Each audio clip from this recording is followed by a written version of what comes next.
Okay, should I start? Okay, so ladies and gentlemen, excellencies of all kinds, and dear friends, first of all, we are looking forward to a fantastic panel after a very, very spirited beginning of this conference. I'm Kalman Mizsei, currently working with George Soros in Budapest at Open Society Institute, trying to solve one of the greatest social problems of our region, which Poles are less familiar with, and that is the integration of Roma people. But I don't think that's why I was asked by the organizers to moderate this panel. In the last 20 years, I have done different things for the integration of Eastern Europe into Europe. And the three countries, Poland, Ukraine, and Moldova, are really the closest to my heart and my professional background, I guess. I was working on Poland from the 1970s. I feel honored to be friends with people, including who have already spoken, young Krzysztof Bielecki, whom, like Wałęsa, I regard really one of the very best prime ministers of the whole region. And in 2007 to 2011, I was the European Union Special Representative for Moldova, and had the honor to have a very big political crisis in Moldova, and worked to help the country to stay on track with democracy and European integration. And it's not because me, but because of the will of the Moldovan people, it is happening. And as to Ukraine, I always like Zbigniew Brzezinski treated Ukraine as and again, I can quote Lech Wałęsa as really one of the key countries in Europe. And as the former president just said, Europe is not the same without Ukraine. So Ukraine is very dear to our heart, but also in our very best self-interest. We need to do everything to make Ukraine a success and a country integrated to the European Union, so, and to the transatlantic structures. So with that introduction, I would like to say that the organizers have really chosen fantastic ambassadors of their countries, people extremely eloquent and clear-minded about the strategic goals of their countries. So it is my honor first to introduce Deputy Prime Minister Valeriy Khoroshkovskiy, who has done a lot in government, but perhaps equally a lot as a very successful private business executive. And he's one of the bright stars of Ukraine. We all know that Ukraine does have disputes with Europe, with the United States, and we have an enormous hope in the wisdom of Ukrainian politicians such as the Deputy Prime Minister to guide the process from the Ukrainian side towards a good solution. And by the way, tomorrow morning, Stefan Füle is going to speak as well, Commissioner for Enlargement and the neighborhood, and I'm sure if he was sitting already here, he would completely agree with me. With him, we have talked a lot about these issues. So the Deputy Prime Minister expressed the desire to speak from the podium, and I'm asking him to take the floor.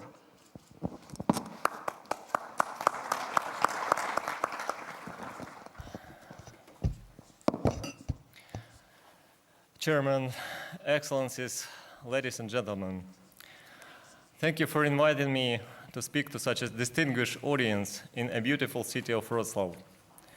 This town is not only the future European capital of culture or a city with unique history. It is a success story of European integration, a success story of reforms and transformation, as the whole of Poland.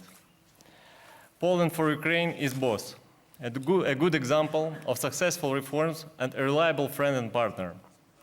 And this city is a visible example that if you have a goal, you can reach it, whatever difficulties are on your way. Dear friends, we all in Europe and beyond are facing new challenges. Deglobalization has given a strong impetus to economic development. On its initial phase, it has leveled access to modern goods and benefits, but economic, infrastructural, cultural, ideological contradictions, as well as temptation to dominate, determined crises we witness on the different parts of the globe. Globalization has not revoked competition. It just made it global.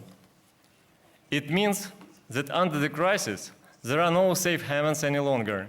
There are no markets anymore which can stay aside. Moreover, globalization became a catalyst of the crisis. We felt it all. However, after the recent two waves of the crisis, in 2008 in the United States and the current Eurozone crisis, we still have neither principal approaches to settle the crisis nor instrument to prevent it in the future. Maybe we are looking for the recipe not in the right place, or maybe we have to recognize that there is just no infrastructure which could detect possible crises and help preventing them. International organizations like IMF or World Bank could become preventing or protecting institutions, but one-size-fits-all approach and very lengthy decision-making procedures allow these distinguished organizations only to react to the crisis, not to prevent. Sometimes their recommendations extinguish fire by gasoline, which rarely helps.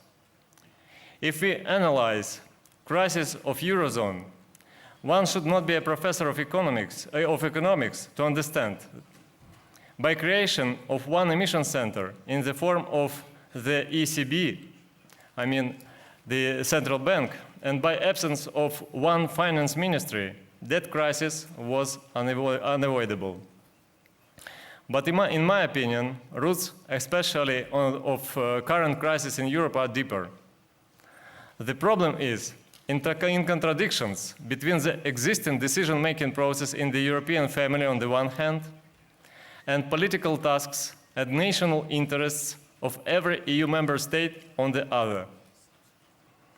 Decision-making process does not fully reflect and ensure primacy of European integration, not a European idea, not a goal of ever closer union which aims at uniting the whole of Europe, but narrow national interests prevailed.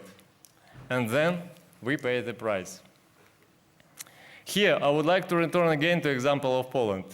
Poland coped with the 2008 crisis and kept growing while others were falling. It happened not only because of strong budget discipline or efficient public administration. It happened also because Poland is not a part of Eurozone. Weaknesses suddenly became strengths. Flexible zloty helped the economy to keep growing and to avoid distortion of trade balance.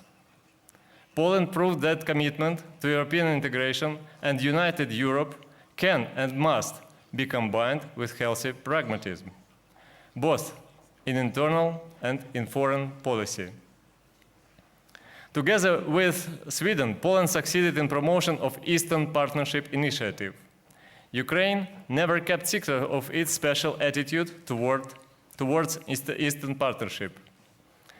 But we supported Eastern Partnership even despite of the fact that the association agreement, deep and comprehensive free trade, non-visa dialogue were proposed to the Eastern Partnership countries after Ukraine achieved it, having spent years of tough discussions and lobbying.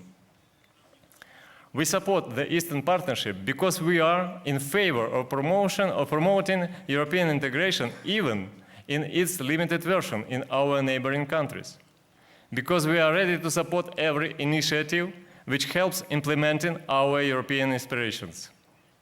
And last but not least, it was proposed by our closest friend in the EU, Poland and Sweden. After 3 years of Eastern Partnership, we can conclude that the idea was timely and efficient. Maybe it didn't meet all the expectations, but it created a good framework of multilateral dialogue between the EU and countries of the region. Some promising projects, like Comprehensive Institution Building Initiative or Integrated Border Management Program, have been launched. We assess very positively activities in the framework of Eastern Partnership platforms as well as Civil Society Forum. Still, Eastern Partnership lacks political perspective and sufficient funding. It is what should be in this initiative, if everyone in the EU shared Polish commitment to united Europe. Ladies and gentlemen, Ukraine considers Eastern Partnership as an important supplementary element to its bilateral relations with the EU, as an important practical element of its European integration policy. We don't want to be a burden for Europe, another toxic asset. We are confident that Ukraine can and will strengthen Europe, as a part of the EU or not. Our task is to fulfill our homework, to adapt our legislation to the acquis and bring practices to the best European examples. It is a long way, and some may be pessimistic. But let me just give you some examples of what we have been doing. Over the last 3 months, we settled more than 15 out of 25 key outstanding issues which have been in our EU agenda for years. Very few believed that Ukraine will open third parties' access to Ukrainian gas transport system, but we did it. The necessary legislation has been adopted in line with the EU energy packages. We are consistently working to implement other commitments as a member of EU energy community. Even if we do not always receive the necessary solidarity and support foreseen by the Energy Community Treaty in negotiations with our partners on energy issues. No need to remind how concerned we are with the South Stream project, which is politically incorrect, environmentally dangerous, and economically disastrous. Many rightly criticize Ukraine's judiciary, but it is only now, when 1961 Old Criminal Procedure Code has been changed by the new one, which is in line with Council of European demands. We adopted the plan of approximation of the Ukraine legislation of the EU standards, review the law of public administration in order to bring it to correspondence with EU standards, the law of non-government organizations, and the strategy civil society. It provided for new principles of cooperation between the state and the citizens in Ukraine.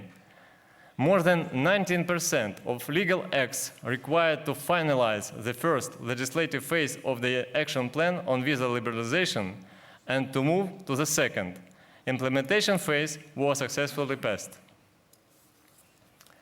It is only some of the key achievements over the last 3 months. Current difficulties in our dialogue with the EU urged many to realize that there is no time left and reforms are needed now, immediately. Difficulties helped to mobilize support for reforms. As I said before, even weaknesses sometimes can become helpful. However, the list of what we have to do is long too. First of all, I mean to conduct parliamentary elections in accordance with the international democratic standards.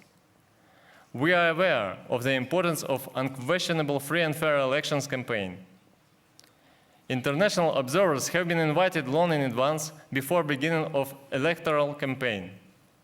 The President and the government will do their best in accordance with their competence to ensure a positive assessment of the campaign. Some other issues: to create a conducive climate for doing business in Ukraine in accordance with the European standards, to implement obligations within the framework of Ukraine's membership in the European Energy Community, to strengthen institutional capacity of Ukraine's executive authorities in the sphere of European integration. We will do it whether the EU will help us or not, because Ukrainians need it more than the European Commission. I believe that only European integration and reforms will make Ukraine strong, sufficient, and attractive. European integration is an agenda which counts on wide public support and can be acceptable for a majority of political forces. And this is the agenda common to all of us in this room. Dear friends, just in a week, Ukraine and Poland will host Euro 2012. I do not know who will play in the final. I wish Ukraine and Poland. But even if not, the both will win. Because whoever comes to our countries will live not just with positive emotion and memories. They will live with a deep confidence that if there are countries in Europe who still trust in Europe, there are our countries. Thank you very much.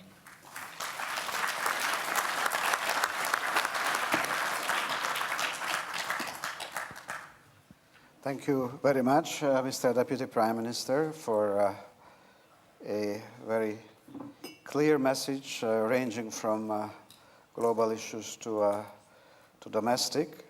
And now, without hesitation, I would like to turn the floor to Vitalie Marinuta, the Minister of Defense of Moldova, Republic of Moldova. He is the youngest Minister of Defense in the 21 years history of his country. He,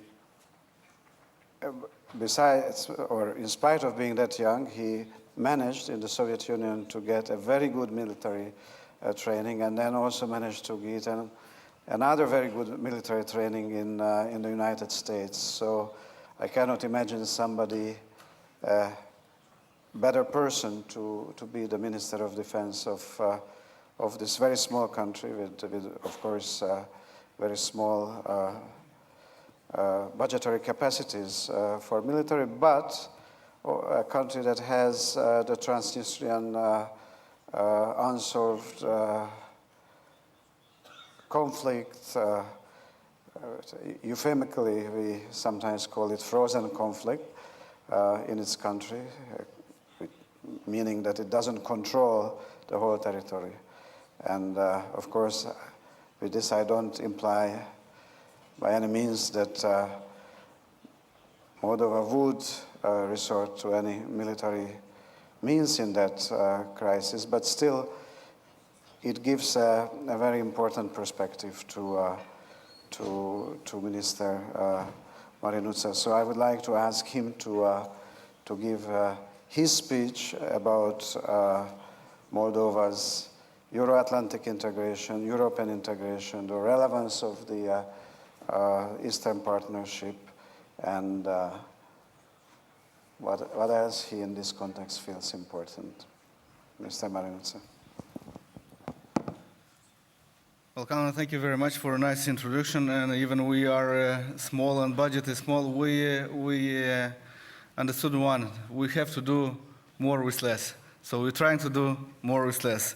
So, ladies and gentlemen, from the outset, let me thank the Atlantic Council and our Polish host for organizing this event, and of course the city of Wroclaw for such a good organization of this event. It's indeed a privilege for me to participate in this forum, which gives the opportunity to express our high appreciation for the excellent cooperation established throughout these years between the Republic of Moldova and our main strategic partners. The path forward for the Eastern Partnership topic to be discussed during this session is of particular relevance for my country, which has resolutely embarked on the path of developing democratic society and free economy that will bring us into the European family and towards our ultimate goal to join the European Union. As we all know, the Republic of Moldova and the European Union first established contractual relations in 1994 through a partnership and cooperation agreement. Nevertheless, most important steps had been taken only after 2009, when a democratic alliance for European integration was formed and took power in the country. At this time, European Union integration became priority #1 for our government. The Republic of Moldova sees Eastern Partnership as a platform for coming even closer to the achievement of this goal. That's why our political leadership takes it seriously and is putting all efforts to implement as soon as possible all the requirements in this regard. And to quote Catherine Ashton, European Union High Representative for Foreign Affairs and Security Policy Commission, we are ready to take courageous decision and turn the page, hoping that European Union will stand ready to strengthen its so much needed to us support.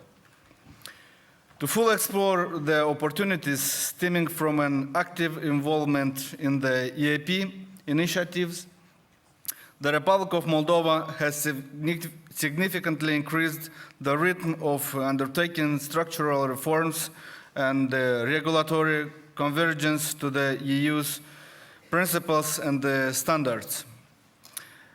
As a result, in the last less than 3 years, significant positive developments have taken place almost in all domains: political, economic, social, and others. We are glad that our efforts were acknowledged and appreciated in the recent progress report of the European Commission. Genuine commitment for democracy and good performance in further developing of an open and competitive market economy made it possible to advance in negotiating the association agreement with the EU and subsequently opening negotiations on a deep and comprehensive free trade area with the European Union. The very determined and responsible approach in meeting the criteria put forward by the EU has led us to the implementation of the conditions agreed upon in the first phase of the Visa Liberalization Action Plan, and led us to step up into the second phase of the Visa Liberalization Dialogue with the European Union.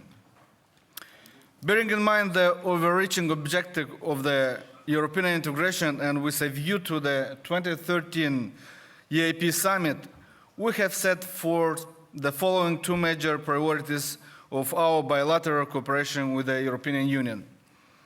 Finalization of the negotiation on the association agreement, including DCFTA as its integral part, and of course, visa liberalization with the EU. We hope that this goal will be achieved by 2013 EAP Summit. We are glad that the efforts made by Moldovan government are also appreciated at the EU level. As of today, we have made some significant progress in political association with the European Union, as we see it. There are 2 more very important dimensions on which we still are working and unfortunately have to do some more work: corruption and human rights protection.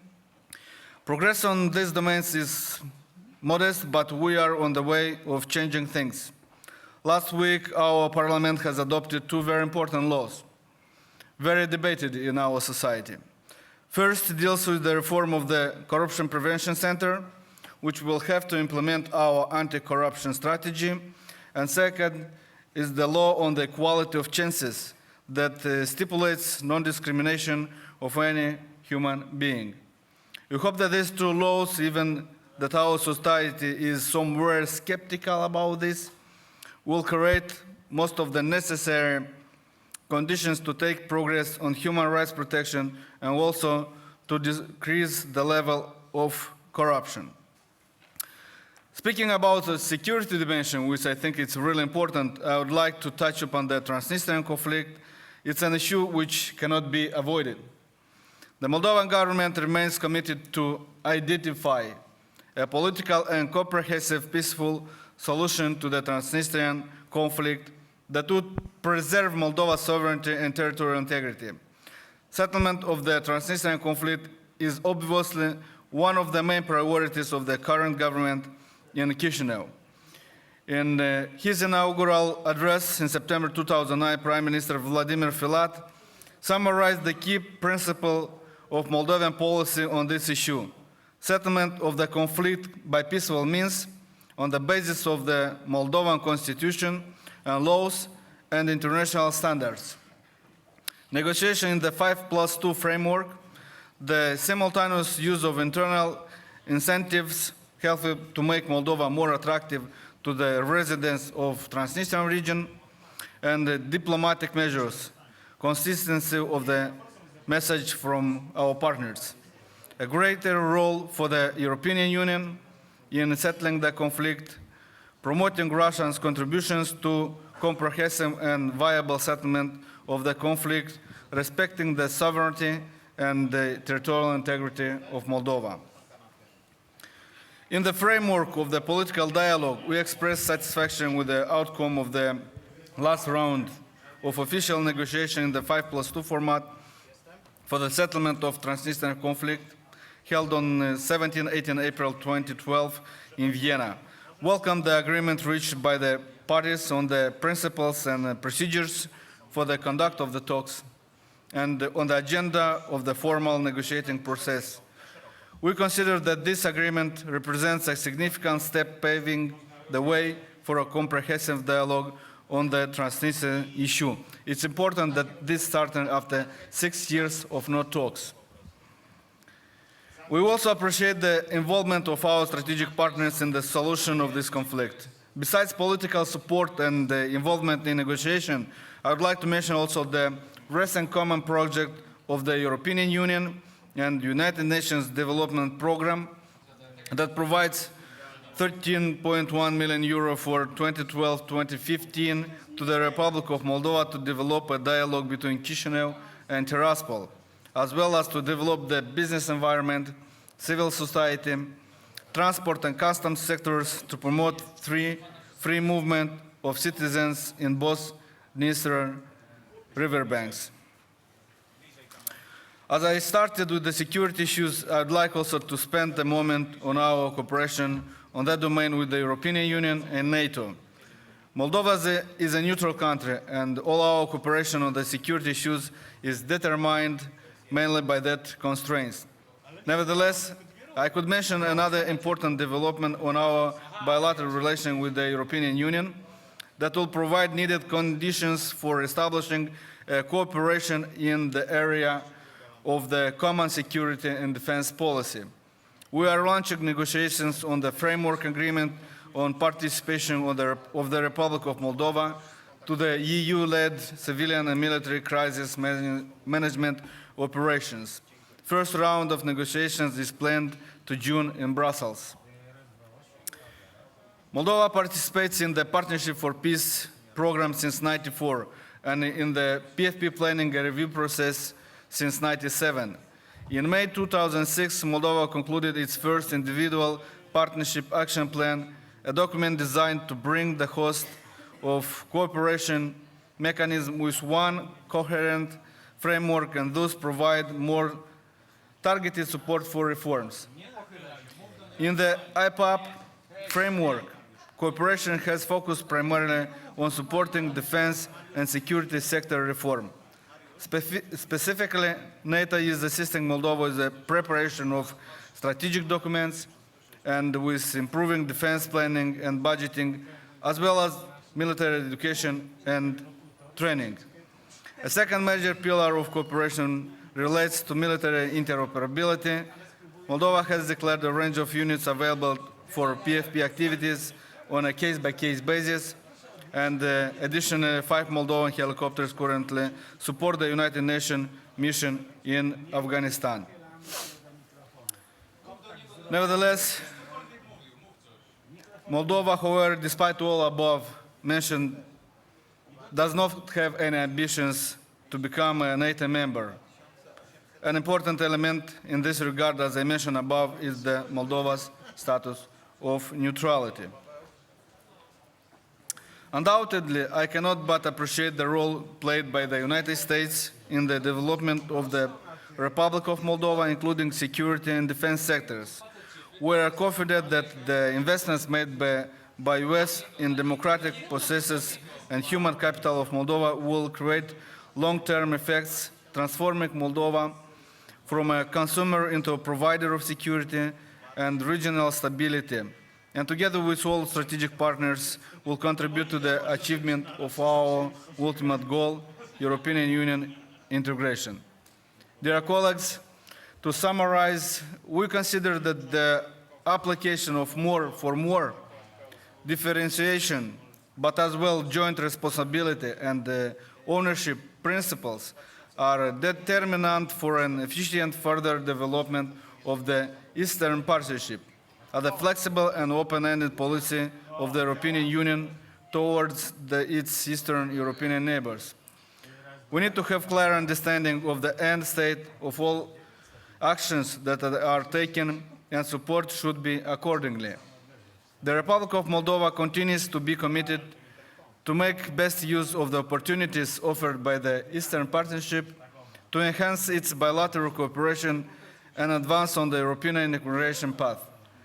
Let me take this opportunity to highlight the pivotal support my country has been reaching to this end from the European Union member states. It is gratifying, encouraging, nothing that Moldova is not alone and on the way of building its European future. I'd like to close my remarks by thanking the organizers once again for their hard work in bringing us together for vivid and insightful discussions on most relevant issues at the regional and global stages. Thank you for your attention, and I will be glad to answer all the questions that I hope are here. Thank you very much.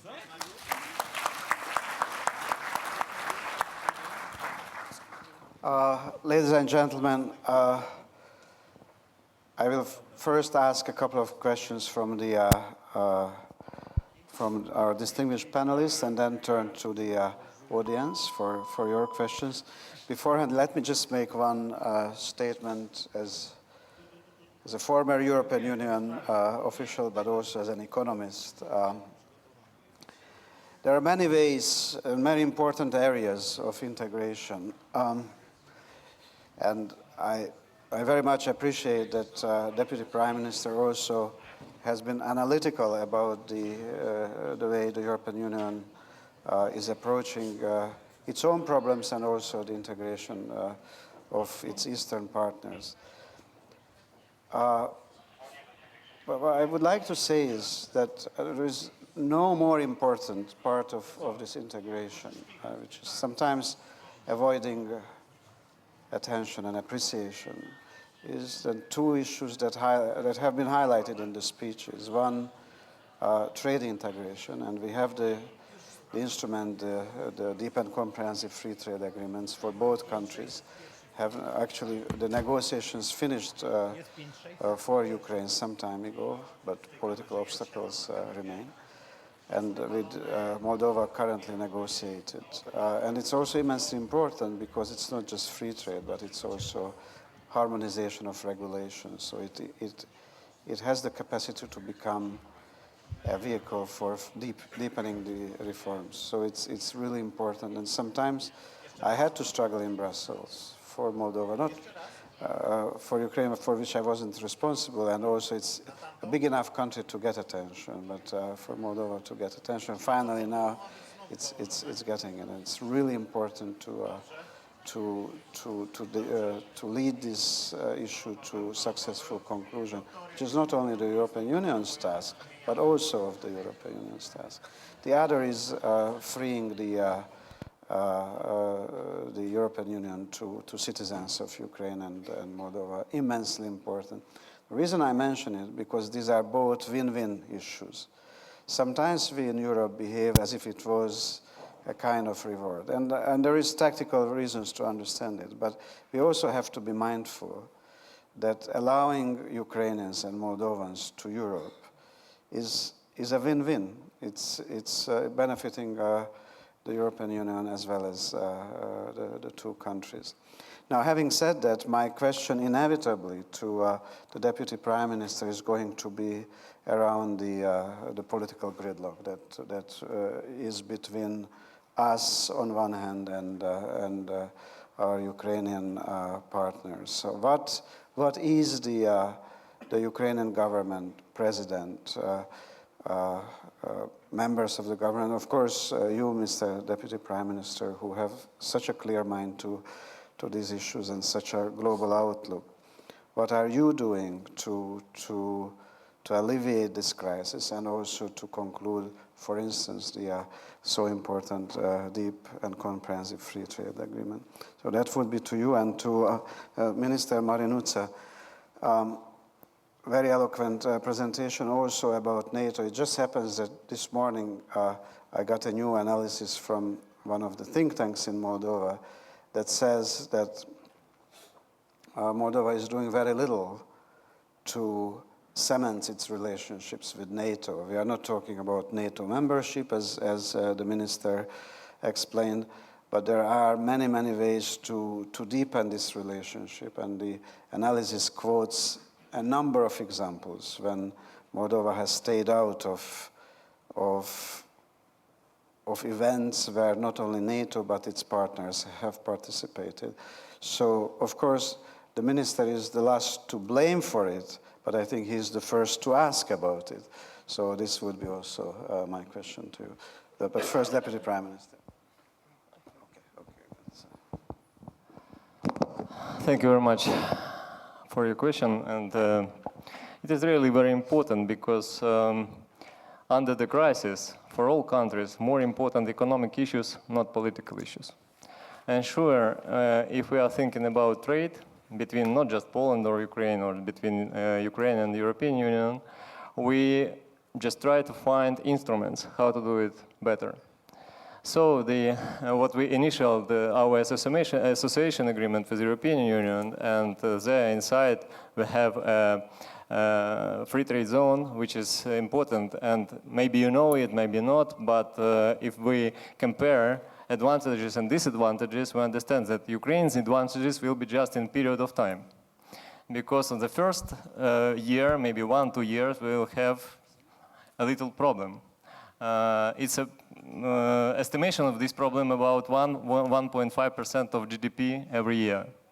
But we understand how it's important to be on the European market, to have this trade balance with European market better year after year, just because we understand what kind of markets we have here. Not just it means that more than 400 million people live in the European Union, but the culture of this market, the quality, standards, and it is much more important for us. So we are thinking about many things when we try to have this comprehensive free trade zone. So, in my opinion, our both interests to have it as quickly as possible. Thank you very much. Well, thank you very much for the question. It's really, I'd say, a problem in the Republic of Moldova to talk about two things. And one is NATO, and the second one is neutrality. For the last decade, when we had the Communist Party in power, these two topics were like taboo for discussions. You could discuss well in one manner and nothing else.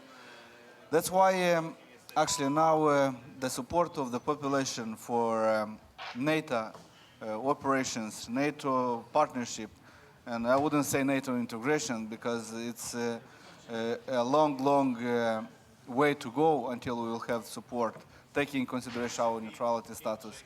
It's really low.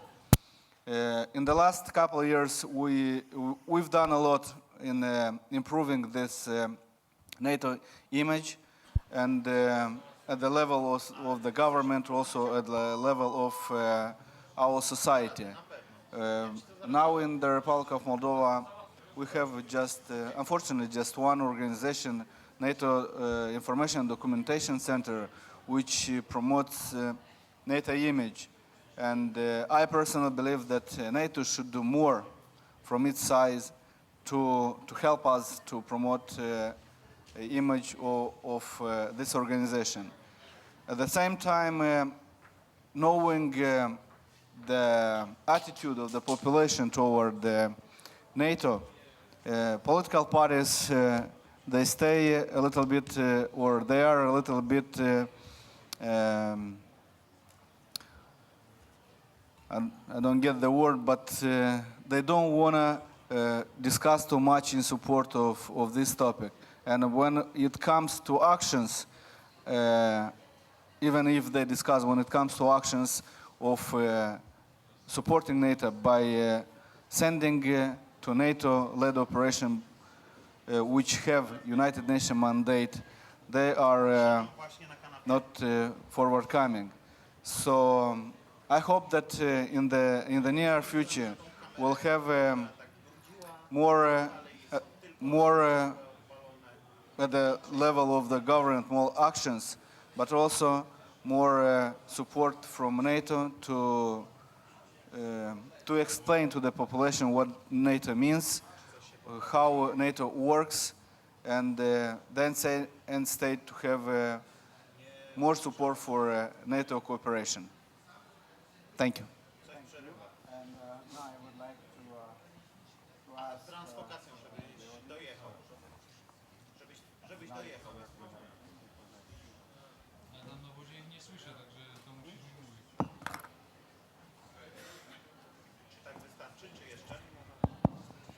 It is working, thank you.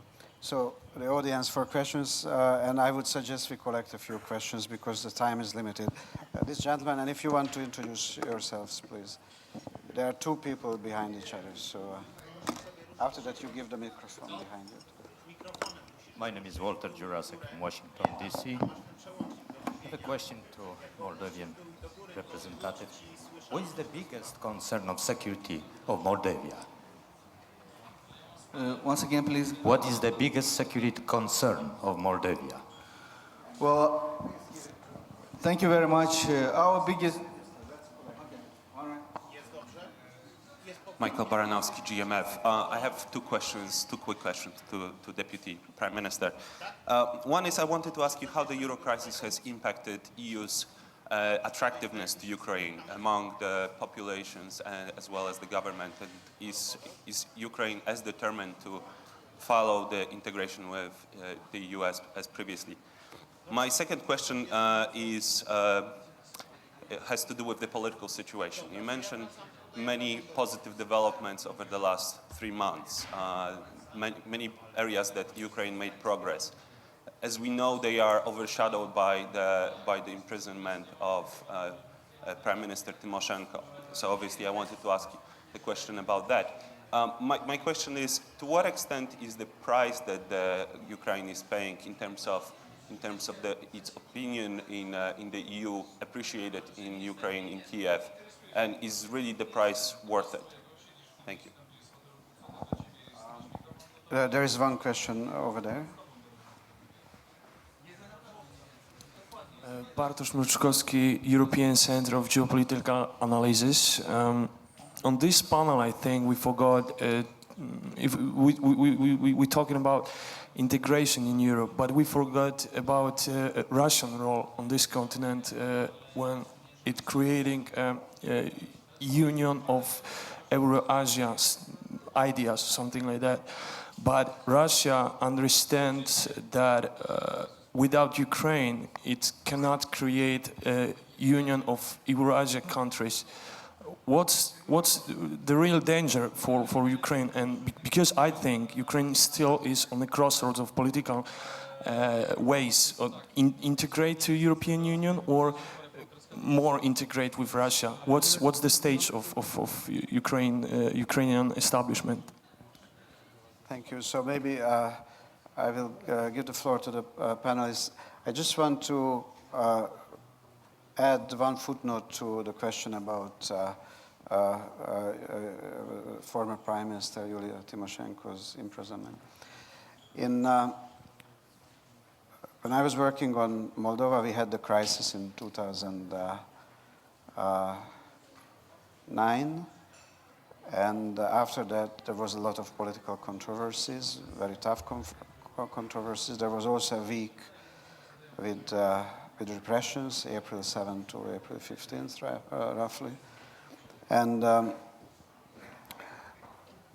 there's one thing very clear in the European Union's policies, and I don't think that somehow now in this situation it's sunk in Ukraine, and I would like the Deputy Prime Minister to very explicitly react to this. The High Representative Solana had one very, very strong principle. These are countries with evolving rule of law, evolving situation of the judiciary. We do know that full independence of the judiciary is a long-term process. In this situation, inevitably, if a political opponent is imprisoned, there is a very, very strong suspicion of political motives. So we had a very, very hard principle that this is not, this is beyond the red line. So I think it's just very important to know and to be aware of this and to apply this thing. Of course, it doesn't apply to activities that go beyond what politicians in these two countries have done. So there are three questions. I'll try to join in together. Sure, we carefully looking on crisis which we can see today in Europe. We think that, okay, it could be a problem. It could be a problem for, first of all, for Europe, not for Ukraine. But we involved in the processes because our economic quite integrated. So it has influence on Ukraine economy. And of course, we think about scenarios, how it can be, because we know the differences if Greece, for example, will be in or out of European Union, and other questions which can be in Eurozone because of Euro. And of course, we have a little reserve in Euro currency, so everything will have influence on Ukraine economy. If we are asking about how people think about this situation, I would like to say that at this moment, they didn't feel it. So, as I said, if somebody believed in Europe, it's our country and me personally. Because I know that it is just impediment, just obstacles, not the crisis which can destroy Europe as conglomerate. Here, I would like to say the third question about Euro-Asian unit, or the problem with Russia, as I was asked about that. And in my opinion, we should keep good level of relationship with all our neighbors, especially with Russia, because you know our history, you know our economic contacts, economic cooperation between two biggest country in the European part. So we know that Russia today is very important foreign trade partner for Ukraine. Many people lived here and there, I mean the same family. So we try to keep our relationship on the high level. But as I said, we have a strategy, and this strategy is European Union.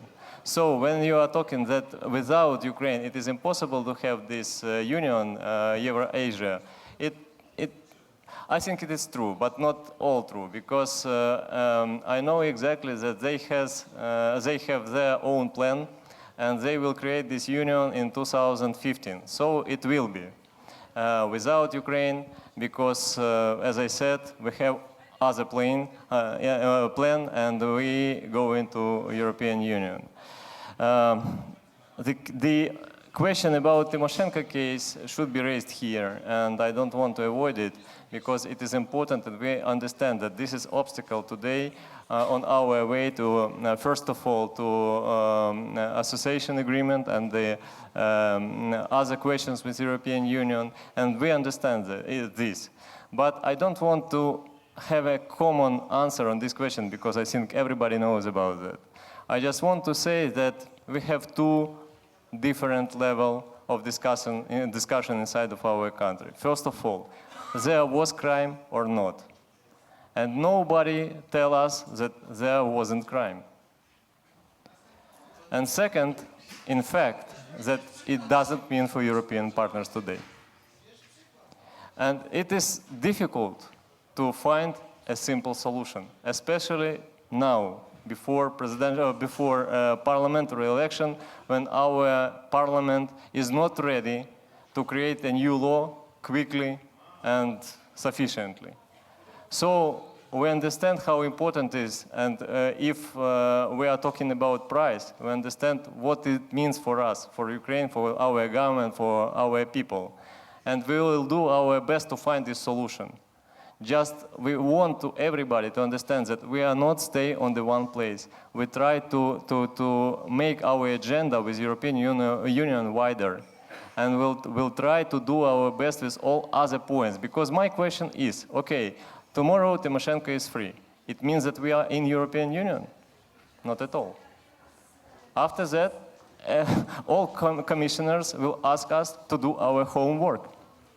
So I think that will be better to do our homework and have solution in Tymoshenko case. Thank you.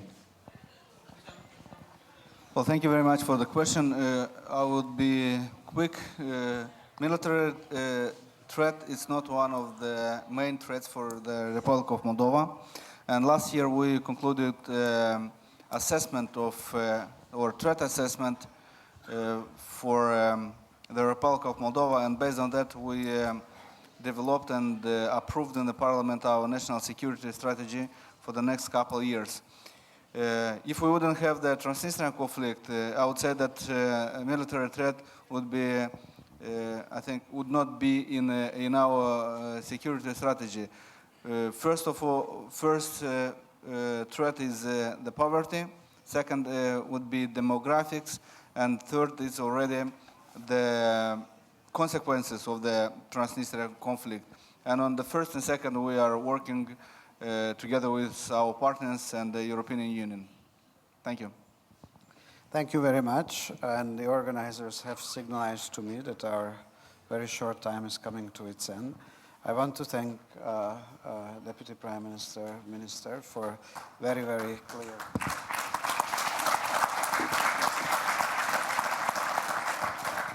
For very, very clear and articulated visions about your countries, and I just want to add that I hope that in spite of the difficulties, the political obstacles, as well as the European crisis, we will be able to march ahead for Ukraine's and Moldova's integration with Europe. Thank you very much.